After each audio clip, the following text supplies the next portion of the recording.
All right. Hello, everybody. Long time no see. I hope you're doing well. I'm sending you so much good vibes. Woo! All right. So I have good news, sort of, but I'm still in the breaks of it because this happened 7 hours, 10 hours ago, 5 hours ago. And before that, I was at work doing stuff. So I'm just getting all the news and stuff. So if you want to know any more, go in the description below, go into my Instagram, okay? I'm gonna show you a couple things that has been happening because these people, now I understand their energy. Now I understand the whole fact checkers. Okay, sorry, facts checkers. It's funny like how these people are spending money like massively, like paying bots and paying people to put true information in our content on Instagram. And again, we know that the owner and the CEO of Instagram is definitely a fake ass Zionist, Luciferian, right? We know. And that too is like today, Father God was explaining to me the difference between those who are working for the humanitarian advocacy and also have that spiritual connection. So a lot of people who are in the spiritual energy and not focusing on this, there's repercussions of that, but that he's saying that it's supposed to be balanced both ways. So those who have been doing the both ways, advocating, ceasefire, stop the genocide and the occupation of the apartheid, well, it did work, okay? Because you've been using the spiritual and advocacy together, and this has actually, you've been the beacon of education for a lot of people. So a lot of people, some of you, if you've been doing this, if you have just focused completely only in the spiritual sense, prophecy and seers, and they just haven't even touch or look at or talk about what's going on, and not just in Gaza but everywhere in the world, okay? This is something that you will see the difference also, and you will see how it affects the difference of the new earth. So you will see that their lack of ignorance, their ignorance and their lack of education and a lack of understanding this concept and educating themselves, decolonizing themselves, you will see why their energy, whatever they're saying, is not going to resonate with a lot of people, is going to show also their true, if they're authentic or not, okay? We're not here to judge anybody, it's just what it is. But yeah, this has been happening. I got like a couple of them and I was like, okay, so I see that Instagram this is actual information that it's out there. They're being persecuted, and it's because they just feel like, oh, it's gonna make, they really don't want me talking. Like they've been, and that's another thing that he was explaining me, how those of us, you're made for this, okay? You're made to receive the spiritual warfare, psychological warfare from both sides, from the reality of working, educating others and decolonizing and, humanitarian work and amplifying their voices. They're already speaking. You just have to push their voice so it can be spread. And that actually worked. And this is why we are in the energy right now. Like, I'm still shocked. Like I'm in shock. I'm in shock. I don't know if you can see it, but Biden's actions on Israel settlers over West Bank and violence. This has been 4 months of work. He has finally decided, wait, we gotta make this stop. Why? Because, it's affecting his votes. He sees that it's not gonna help his campaign. Nobody wants to vote for Joe genocide. I mean, he knows already that it's not going to make really a difference anymore because he's so far gone, right? But at least he's trying to make it as before he leaves, he's going to make sure, or before he go to prison, because he's going to go to prison. We know that, right? He knows it too. He's been recently he's been put into trial for genocide, and the USA judges have said like, oh no, we're not going to take that, but it's plausible that he needs to look further into the genocide that happened in Gaza. So the USA has, obviously said that he's not really that complicit. They're not gonna, but there's other countries that are suing him too, right? And so is Netanyahu, okay? Also Canada, this is recent. This was 10 hours ago, okay? It's gonna be in my story, okay? This is CJPM official, okay? Canadians for Justice and Peace in the Middle East, okay? If you wanna check it out, they're from here, from Montreal, all right? They've been putting constantly content for us to educate ourselves, also for Mansour, okay? We're still looking for him. He's still being kidnapped by the IDF, okay? So make sure that you're signing petitions, make sure that you're, helping out. But today, it says arms embargo now. It says Canada warned to cut off military export to Israel or face legal challenge. So right now, this is to put pressure to Israel and the IDF to just leave, stop, right? And also it's trying to solidify what the ICJ, the South Africa ruling has, because they're not above the law, okay? And Canada knows this. If they're in serious trouble because even their own country, Canada, they are taking over. There's another, I think it was them as well. I don't know. There's another company that is suing them at this moment.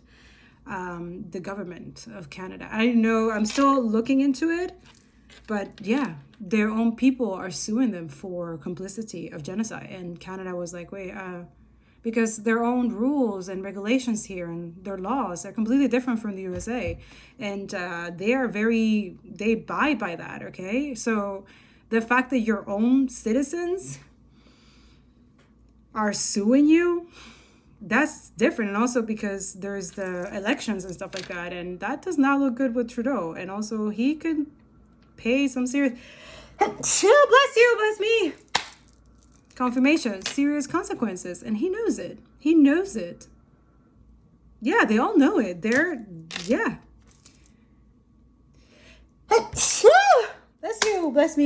you. Confirmation, okay?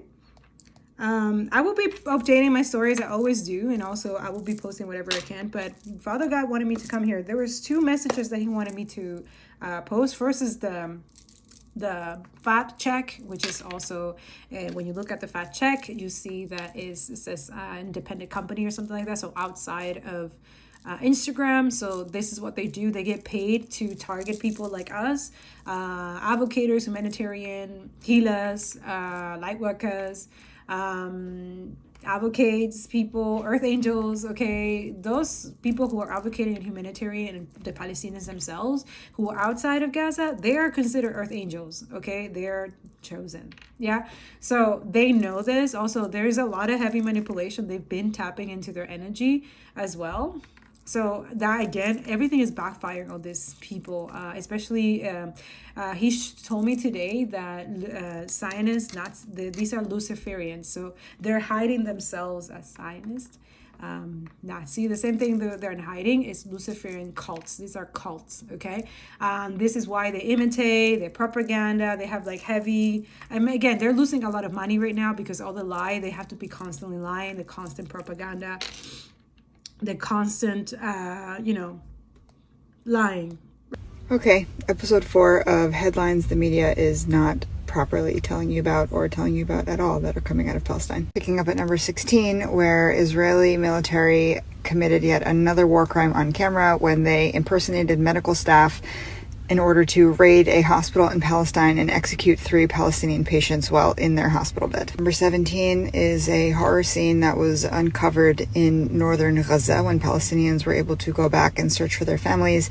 They found a pile of dead Palestinian men who were blindfolded, zip-tied, and executed and dumped in garbage bags. Number 18 is confirmation that the Israeli military has kidnapped a Palestinian-Canadian man named Mansour, who was known for his uplifting spirit and helping refugees and displaced Palestinians by building tents and raising money for food and other needs.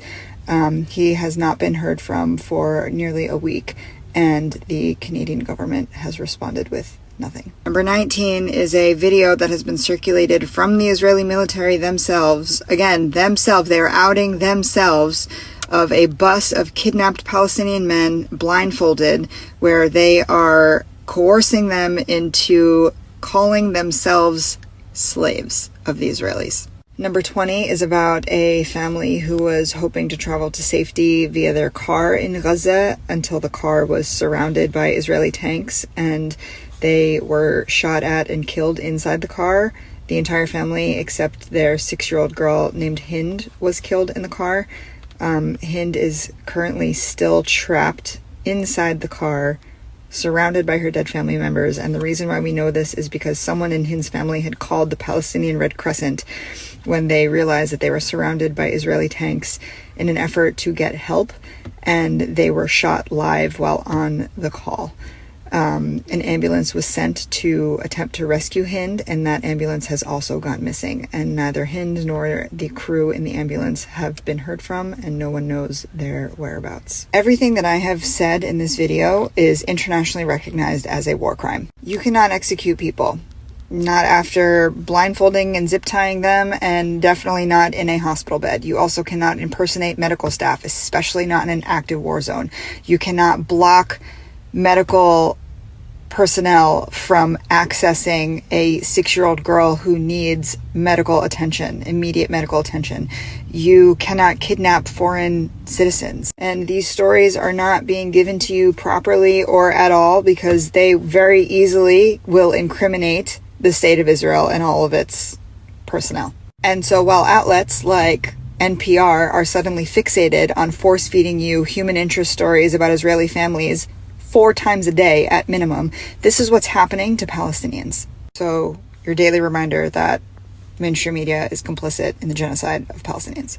Have you heard about the escalating tensions at the U.S.-Mexico border? Texas is not backing down, reinforcing areas with even more razor wire. Did you know that the U.S.-Mexico border is a lucrative tech laboratory for Israel to test weapons and surveillance technologies? The Border Patrol, which partners with the Israeli military technology company Elbit Systems. Right now, there are orders to open the border from D.C. The state of Texas, under Governor Greg Abbott, the resident racist on wheels, is arming up with the Texas National Guard to fight the Biden administration and the U.S. Border Patrol. On the 10th of January, the dispute intensified when Texas authorities blocked federal U.S. Border Patrol agents from a 2.5-mile area in Eagle Pass, including the city park known as Shelby Park, a main point for migrant crossing. They did this by putting up razor wires and fences. 2 days later, after Texas seized and secured Shelby Park, 2 children and a mother drowned while crossing a nearby part of the Rio Grande River. Abbott has consistently employed the humanizing discourse when referring to migrants at the border as invaders, illegals, and criminals. The creation of illegality and starting to call this migration illegal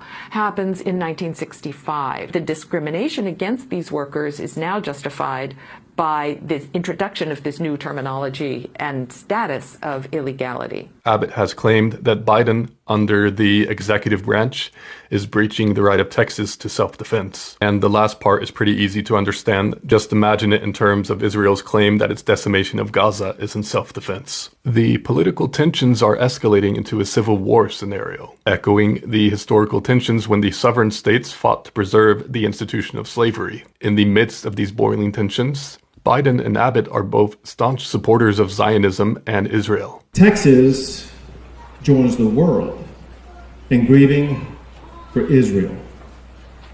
Hearts are weeping. They're weeping throughout Israel, but also all across Texas. Moreover, Israeli technology has had a pivotal role in oppressing migrants in the U.S. An Israeli security company to build and manage surveillance technology on the Tono Odom Reservation to monitor the border and the native people who live there. For decades, the U.S.-Mexico border has been a militarized space stretching from the Sonoran to the Chihuahuan Desert. This militarization has intensified since 9/11. In 2004, Hermes drones, manufactured by Israel's Elbit Systems, were the first unmanned aerial vehicles deployed at the U.S. border. The Hermes drones have been conducting killings of civilians en masse in Gaza for years, while at the U.S.-Mexico border, they are employed for surveillance. In early 2014, the Obama administration gave Elbit's U.S. subsidiary, Elbit Systems of America, a $145 million contract to build the Integrated Fixed Towers project, a so-called virtual wall, to provide 52 Israeli surveillance towers all across the Mexican border. These towers, also employed in Israel, are for, quote, preventing infiltrators, that is, Palestinians and Global South migrants or feared terrorists. These surveillance technologies also aid in the racial profiling of Latinos. Also, firms such as the Golan Group have provided training programs for agents of the U.S. Immigration and Customs Enforcement, or ICE. Aside from the border existing as an active testing site for Israeli technology, the U.S. employs the desert landscape as a weapon itself, another facet of this structural violence. Since the 1990s, the U.S. federal government has relied on a border enforcement strategy known as prevention through deterrence. Because of government policies like prevention through deterrence, migrants who are crossing the border are actually funneled into some of the deadliest parts of this terrain. Due to militarized checkpoints and increased fencing in regions such as El Paso, migrants are strategically forced to traverse the more perilous terrains of the Chihuahuan and Sonoran deserts. The Sonoran region in particular is what anthropologist Jason De Leon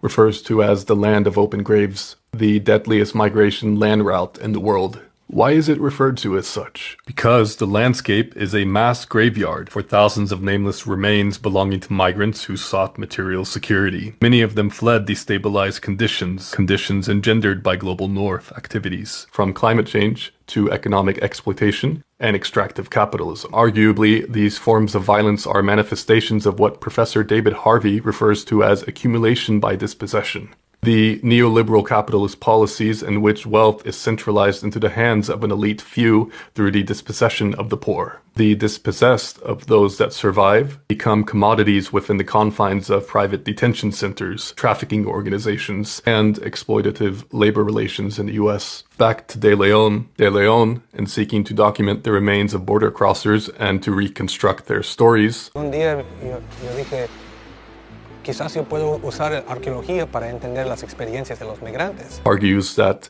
the way that bodies decompose in this environment is a form of hidden political violence that has deep ideological roots. That is, roots belonging to neoliberal capitalism. As a testing ground for weapons of oppression and surveillance, the violence of the US-Mexico border has a capitalist character rooted in the involvement of private Israeli firms. Once technologies are tested, the value increases. In the past 25 years, 9,515 migrant remains were recovered by the U.S. Border Patrol. The International Organization for Migration, IOM, reported that nearly half of all migrant deaths worldwide in 2022 occurred in the U.S.-Mexico border zone, with 686 reported in that year alone. Israel's involvement in the militarization of the U.S. border is clear. Not only are they complicit in terrorizing Global South migrants, but also in this prevention through deterrence strategy, forcing migrants into the world's deadliest land routes. If you really want to find out how effective a wall is, just ask Israel.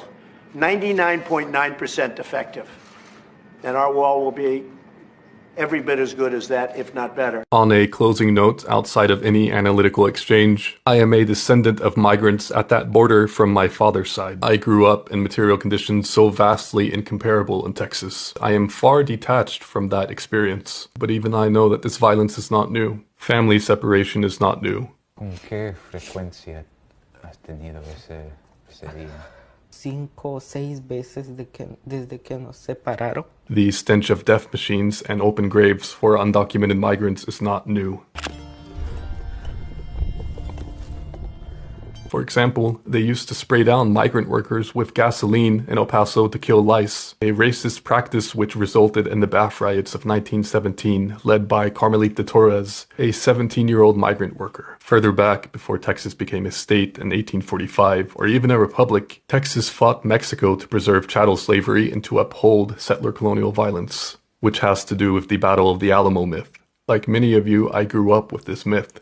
The Alamo myth says that Anglo settlers and Tejanos pitted against Mexican government centralism. In reality, it was about slavery and white supremacy. We all grew up with these whitewashed colonial versions of history. So I don't care about which Zionist settlers are duking it out over which edition of white supremacy that they want to maintain. My concern is about the disenfranchised populations whose voices are not heard. The United States of Israel and its hegemony can dissolve for all I care. We need a new decolonized vision in its place. And how many brown refugees from the Global South have to suffer before you call this white supremacy? White supremacy across the board. Or as Saul Williams put it, in Israel's case, this is Mississippi on steroids. Because Jim Crow never went away. Its mandate for racial segregation only expanded to our borders. Its legacy reached overseas, giving rise to the establishment of new concentration camps, from the detention centers of El Paso to the apartheid walls of Gaza and across all the Indian reservations of America. That's America with a KKK. Where do you think Nazi Germany got their blueprints? Where do you think Israel got their blueprints? They are the legacy of settler colonialism in the West. So remember that these struggles are interconnected. The right to seek asylum is a human right. The right for Palestinians to return to their land and to exist is a human right. The existence of Zionism seeks to violate these rights. And as my favorite historian said, you can't be neutral on a moving train. So as always, to Israel, we say,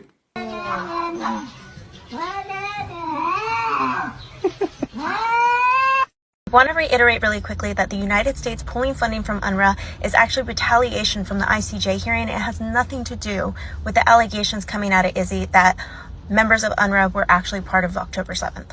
This is the Consolidated Appropriations Act, which is a standard spending bill signed by Congress, signed by the President of the United States. Page 591 talks about the Economic Support Fund, which helps people of Palestine with things like water, sanitation, and infrastructure. And there's a couple egregious limitations to these funds. The first one being that the funds will no longer be available if the Palestinians become a full member state of the United Nations. In other words, if you somehow gain your independence, you're on your own.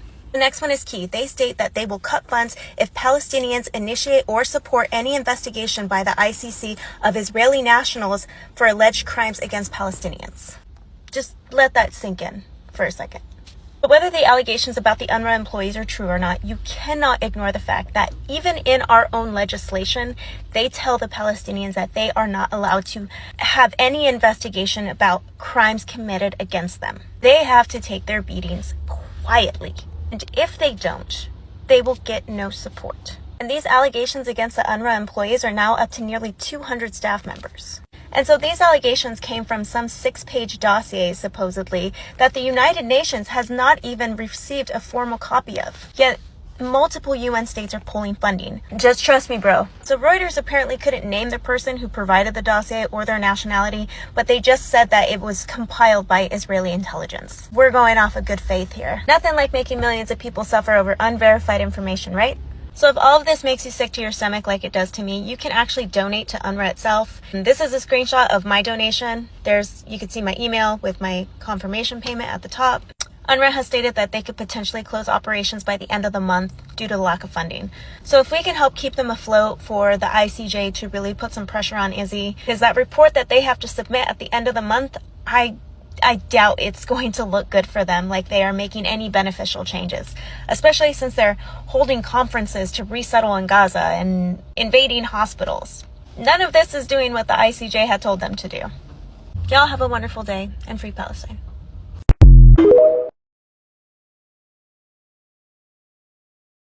So that's what I wanted to know. What day are we? Because right now for Sudan is 302, or it was yesterday 302, 303.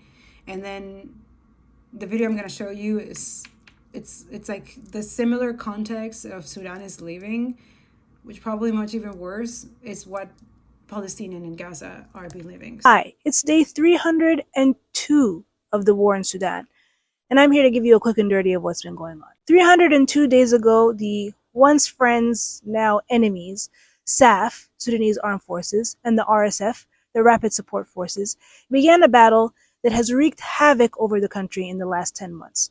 To date, over 13,000 people killed, over 26,000 injured, and more than 10 million people displaced. Since April 2023, unspeakable violence has been inflicted upon the Sudanese people. By the RSF, this includes, but is not limited to, mass killing and ethnic cleansing, mass looting and displacement, sexual trafficking and violence, abduction, kidnapping, and unlawful detention, torture, and the besiegement of neighborhoods, towns, and cities across Sudan. By SAF, this includes, but is not limited to, aerial bombardment of residential neighborhoods, the unlawful arrest and detention of activists and volunteers, and restricting access to humanitarian organizations and whatever little humanitarian aid has come in. A UN investigation has confirmed that the RSF committed ethnic cleansing in Western Sudan, and that same investigation corroborated local and international allegations that the RSF receives military support from the UAE. Both SAF and the RSF have been accused of receiving international support during this war, all of which prolongs the fighting and puts Sudanese lives further at risk. Local organizations, initiatives, and volunteers have been at the forefront of the humanitarian response in Sudan. But with over half the population, that's over 25 million people in dire need of humanitarian assistance, there's no way to keep up. And so the crises continue to worsen. Looming famine, disintegration of the healthcare system, collapse of the economy, and a complete lack of social welfare support. Sudan needs your help. It needs your attention, and it needs your support. Follow the accounts that are listed for more information. Donate, engage. Keep eyes on Sudan.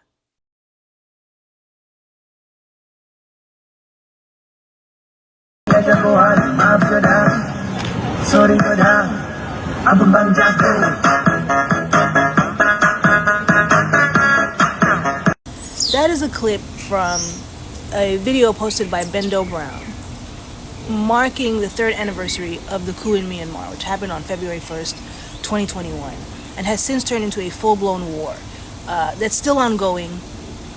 Did you know about it? I cannot stop thinking about that clip. One, because it's wild, but also because in October 2021, when Burhan al-Himeti carried out their coup in Sudan, overthrowing the transitional government, it was a really scary, bloody, violent time. They cut off the internet. Sudan was in a veritable blackout. They killed people in the streets. It was terrifying. And we were doing much of the same things that we're doing now, trying to collect information, trying to get the world's attention, trying to get the news out of Sudan. And we were basically talking to ourselves. About a month or so into it, I started seeing all of these posts being like, from Myanmar to Sudan, we feel you, we're going through the same thing.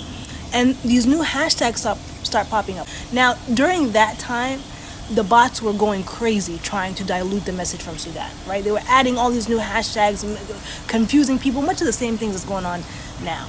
And finally, I was like, what was going on? I click on it, and sure enough, Myanmar is going through an eerily similar situation to Sudan. I urge you to go read about it. I'm not going to get into the politics. I just want to talk to you about one specific thing that is making me so emotional, and the reason why I can't stop thinking about the people of Myanmar today. Like I said, during that time, there was an internet blackout. Sudan was cut off from the world. And for all the screaming that we were doing in the diaspora, nobody was listening to us. We were literally talking to ourselves. It was infuriating, but it was also depressing and lonely. And then you start getting messages from the opposite side of the world. And it's like looking to a mirror. Everything that you're going through is being reflected back to you from the other side of the world. And it's not just the fear, the terror, the violence, the injustice. It's also the spirit of resistance, the resilience, the strength, and the support. The day we received this message, which is written to us in our own dialect, I cried. And it's been 3 years. 3 years that Myanmar and Sudan are living an eerily similar nightmare. I hope we wake up from it soon. I pray for the people of Myanmar, and I pray for the people of Sudan. May we both find liberation. So today is day 117 in Palestine since October 7. And remember that this has happened before October 7, okay? So don't let the brainwash and propaganda. Educate yourself, okay? Whatever they're saying, just do the opposite, because there's heavy manipulation, and not just in the physical and not just in the media, but also spiritually, which is much heavier. They're trying to hide it, but they can't anymore, okay? This imperialist, capitalist organizations, demonic, okay, they're into very heavy Luciferian stuff, and they hate that us who advocate, who are humanitarians, who are educators, who are against racism, we want to eradicate white supremacy, we want to end imperialistic and occupation and colonization, and we want we are anti-capitalist, just like Jesus Christ, amen, which is why he did what he did. He was the main ascended master. He is the Son of God. This is why he did what he did, sacrifice himself so that we can have that connection with God. So when a time like this, because he already foresaw, he had many gifts. And one of them is the gift of sight. He saw this time. And he said it to you guys, I will be back. He resurrected 3 days later after he did the sacrifice, went through all of that. Right?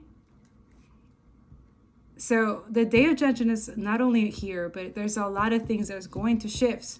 So we're in 117, and today there's some light, but I'm still waiting for the confirmation. So that's why I don't want to give anybody's hope, not even myself, because my heart cannot handle it. I cannot handle it.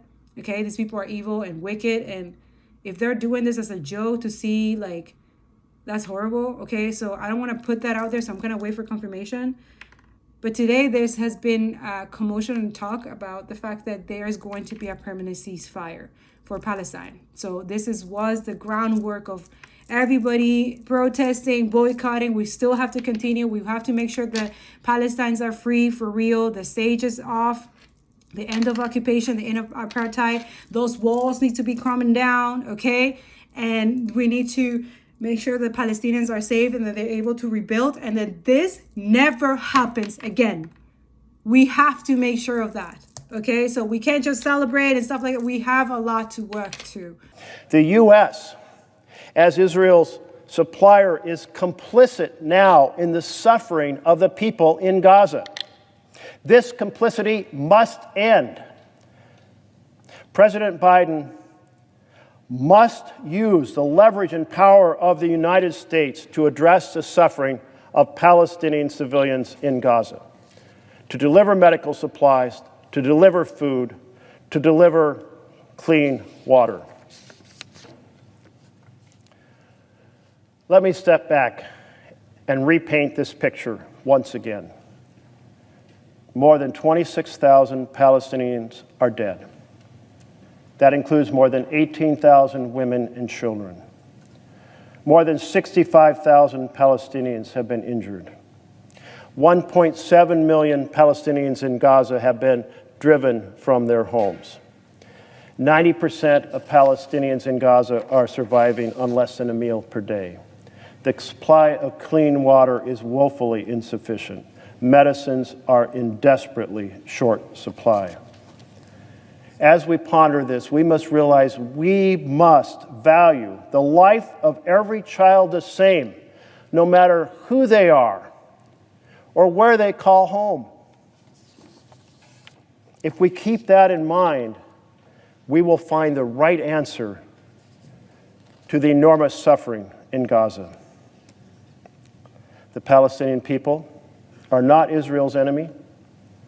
The Palestinian people are not America's enemy. The U.S. must end our complicity in this humanitarian catastrophe. The U.S. must pivot from simply requesting that the Netanyahu government fix the inspection and deconfliction processes that are restricting humanitarian aid, to using every asset at our disposal to directly deliver a massive amount of humanitarian aid into Gaza. We must act boldly, we must act swiftly. To do otherwise is completely unacceptable and immoral. The U.S. must act now.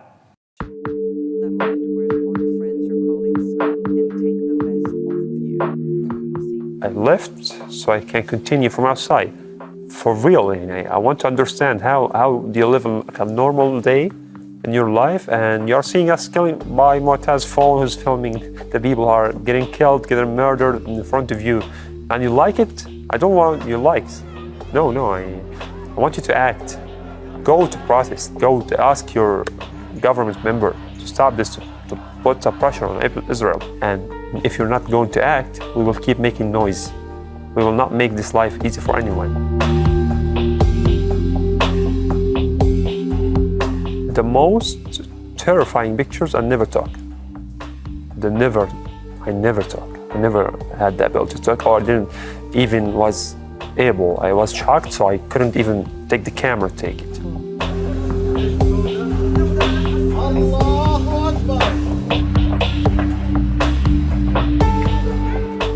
army, killing with no mercy, destroying with no mercy.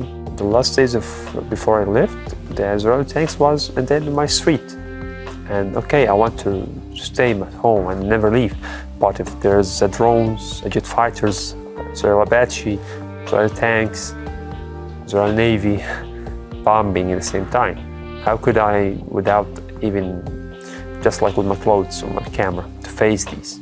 And when they enter a place, they don't show any mercy. They kill to scare people so they can leave.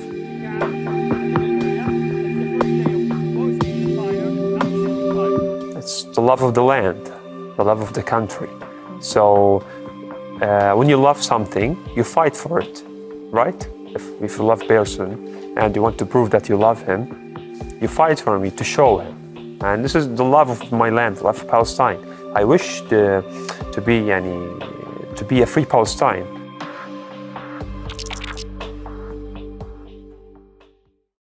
Okay? Also, there is consequences for what It's Not Real have done, right? We have enough proof, we know what they have done, and there is consequences for violation of law, because even when the ICJ rule that there has been genocide, that they have to stop, they still continue. They went even harder. They did even worse. Worse! As of like, oh, trying to get me? Huh? You trying to stop me? Like little fucking spoiled brats? They did worse, guys. And it's online. You can go yourself. Go check out whoever I'm following on my Instagram, okay, or my TikTok. I always repost. You can see it yourself, okay? But we have to continue going. Ceasefire. Stop. You know what I'm saying? Free Palestine. Free Congo. Free Sudan. We have to continue, okay? And we can do the spiritual too, because the spiritual side also helps too. It helps the healing of those who are, dealing with this traumatic experience, that they feel some type of comfort. They feel like they can cope, or they can find some type of confirmation whenever they're going through this trauma, and they look at the spiritual community and stuff like that. But it does give validations for them for what they experience and their trauma. When you talk about their experiences, you validate their injustices and their oppression. So this is why the loss of the credibility of those who will think are Torah readers, light workers, and spiritualists, and blah, blah, blah, just because you have a large subscriber and you're not even able to talk about to what's going on in the world, injustices and the homelessness and the hopelessness that they're feeling. And you can't even say ceasefire, free Palestine, free Congo. Like, you can't even say that. And like, it's just sad. And it just loses credibility and the authenticity of your channel, of what you work, or what you stand for. And then again, it just shows that you only care about yourself and the money that you get and the monetization that you get from any of the channels. That's all you care about. You don't really care about people. You know what I'm saying? Just saying. It's called empathy, and empathy is everywhere, not just for people. Like, it's not just for the cloud. It's also outside of here. You have to be that person that you say you are for real outside. I know right now a lot of Torah readers are very focused on showing how good a person you are, but you haven't spoken about anything that's going on in the world, but you just constantly talking about yourself, how good you are, and how you're a good person, and blah, you're good. It gets tiring just to validate yourself and put others to feel sorry for you, kind of thing, or whatever it is that you're going through, or whatever it is. It's just you lose credibility. Like, it's just going down, Even though for some people, you may feel like you're going up and all that stuff, but let some real Torah readers or spiritualists or people who tap into the spirituality, like the real stuff. I appreciate those who, even though you know that your information or the reading or the tapping in the energies that you're doing, that it could jeopardize you or it can lower your content or your views and stuff like that, but you still did it. You still went through it. You did help those people, by the way. Even if you lost views, subscribers, and money maybe, or you could have lost something or whatever, you gain humanity. You gain that trust that not only with other people, but like importantly, then firstly, God. God trusted you with the information and gave you those intuitions and those downloads for you, and also guided you to help those people. You could be the guidance and the beacon and the healer for those people, but also you can continue doing your work. We never said that you have to stop what you're doing. We just wanted you to help for real. Like, give validation to those. The fact that you had that platforms, that large platform that other people could see and view, and then just you saying, advocating for those who are literally screaming for the past 4 months for help to stop this massacre and the injustice, and you see it, but you just ignore it. That's even worse. That's worse. Anyways, 117, Ireland, Norway, Scotland, Slovenia, and Spain refused to cut off UNRWA aid to Gaza. Okay, so literally after the ICJ, South Africa convicted is not real of genocide and asked them to stop, they went ham. They remove the humanitarian aid. They block all the humanitarian aid to starve them even more, to kill them faster. To kill the Palestinians faster. They don't want me to tell you this. Again, I'm heavily attacked in the physical and all the stuff, but glory be to God, went through it. And also in the spiritual realm, constantly. Okay? And I'm still here. And I'm telling you, I wrote it down in my notes, because I was like, wow. Like 9 days of heavy, intense prayers, okay? And collective prayers from other people, which, by the way, thank you so much, guys, for your good energy, for praying for me and my daughters. I really appreciate it, okay? Thank you, guys, for your likes, your comment, your share, your super thanks, okay? I'm really grateful. Those who've been here all the way, I appreciate you, okay? Those who are new here, welcome, okay? I'm not just a tarot reader I have all the clairs, okay? And I'm very, very tapped in, intuitive, but I'm mostly humanitarian, okay? I'm an educator, I'm a writer, and I like to focus on the justice, truth, and clarity. That's my energy. So I wrote it down. I wanted to put it in the community board, but you know what? I'll just read it to you. So has anyone spent a day in the court justice office building and just felt at home? If you have, let me know in the comments, okay? Like you belong there. Like if you could, you should work there. Like you should be there to help innocent people get justice. That was me 2 days ago. Had to be in court, and I saw so many beautiful, confident, intelligent women, all kinds, y'all. Love it more when it was women of color. That melanin with those lawyer outfits. So here in Canada, the lawyers have to wear this like black, kind of like a stole, it looked like just this black shawl, and then they have like a little bowl, like white bowl, but it's just like you can see their shoes, their fancy shoes and stuff, and they all walk with so much confidence, and like they're ready to they look like superheroes. So I was like, oh, that's cool. So the more I saw, I had to spend like pretty much a whole day there, but I just saw like a lot of, it was different kinds of women, not just like there was Asians, there was Arabic, there was black women, there was it was just beautiful. I was just like, wow, like things have changed, everything is different. And then I saw men too, but it was more women, which it was equal thing, so I feel really good about that. So I was like, oh, there's still hope in humanity, you know. And I don't know why, but I've always loved the energy of justice. I do, ever since I'm a child. Truth and clarity. So when people play dirty either to me or to another, it's an energy I'm familiar to discern. And after 2 days ago, I think I figured out what my master is going to be if I decide to do a master's. So now you know. Because I do have a bachelor in environmental science, but I always like law, and I always wanted to be that change, you know, or see if I could change anything. So if we want to change a system, that we need to learn how those laws apply and shift, or try to if necessary. And then yes, today, this post, I saw people are suing Canada government for complicity in genocide. And it's a bunch of law firms and it could be, is it law firm or regular people? I'm not sure if this is, but this is an organization as well. Regular people that are fed up that our taxes and what we purchase from certain companies funding weapons that have already murdered 30,000 innocent people, and 10,000 were children. And we still think this is normal. I'm glad that humanity at least the rest that care and have empathy. Understand this needs to stop immediately. Permanent ceasefire now is priority. That these people empower greed and corruption plus obsession with money needs to stop. Blood money from innocent people is not worth it. So the same goes for those who have been gaining a lot of money and a lot of clout and income during this time, but you haven't spoken not even once about the injustices in Palestine and Gaza, but you are so for it, it's not real, right? There's judgment coming. I'm telling you. I know for a lot of you, you justify that because you think it's written in the Bible. I'm telling you right now, you cannot justify what was being done because it says it in the Bible. That's an ideology as well, whether you're Christian, evangelist, or whatever religion, it doesn't matter. It doesn't. This is why God has been telling me when I'm reading the Bible and I see Israel, he tells me, say Palestine. Scratch that and say Palestine. Because it is Palestine.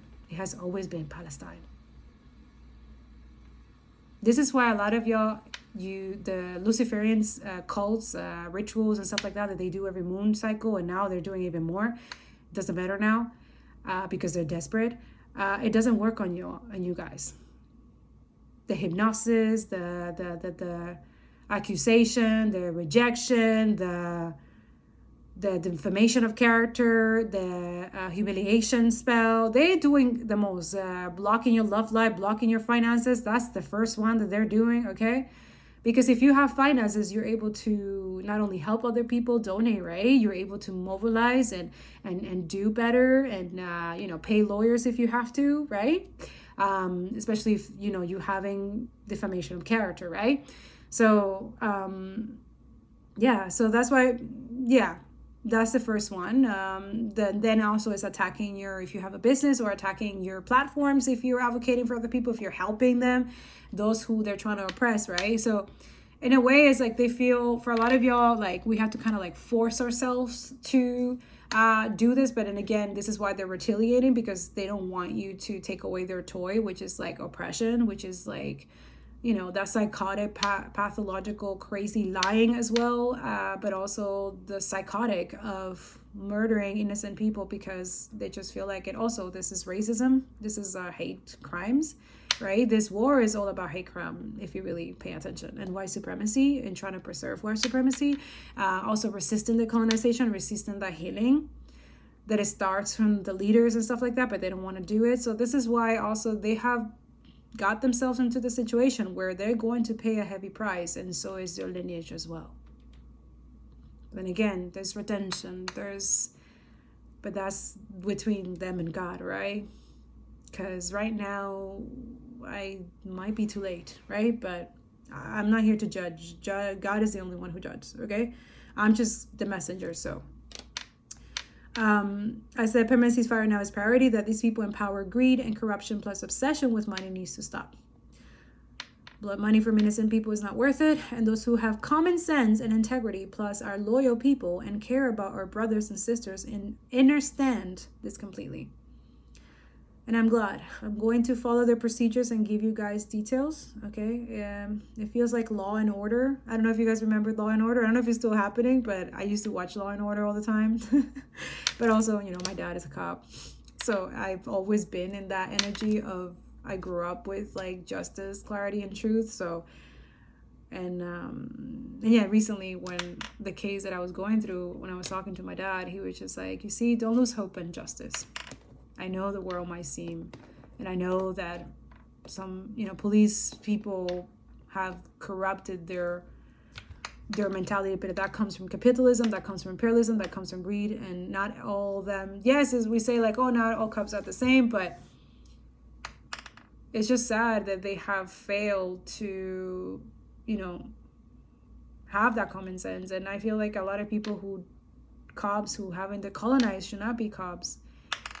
That's just my opinion, because they're going to be biased. They're going to do things. They're racist, and they're going to, do whatever it is that they feel like doing, because they have that internal bias, bystanders, racism, white supremacy, that this is why we have to decolonize. This is why that education needs to be a priority as well. After all of this, after we eventually reach fair and justice, not just for the Palestinian in Gaza, but everyone involved in other countries that are dealing with very horrible situation. Again, this is capitalism is like it's like a fire cooker, you know, it's like killing everything. And we are the ones who's supposed to stop that, right? And shift and change from that, right?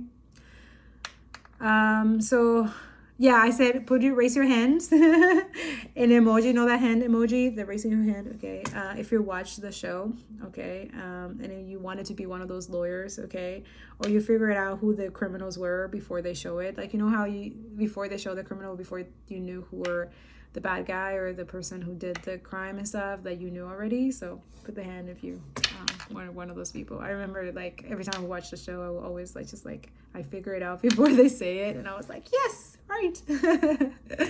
So now we have the beautiful energy of social media showing us who the real criminals and the terrorists are, and we know it before this. We know it before they told us today, 117 days later, that they had to stop. So we already knew. For a lot of us who have been doing this work, and those who watch my content, you already know, right? Right? Anyways, that's the message. He said to continue protecting, continue those prayers. Don't stop your prayers, don't stop your fasting, especially if you're going through something. And those who are doing both, okay, you're balancing both. I wish I could show you. Let me grab a piece of paper, 1 second.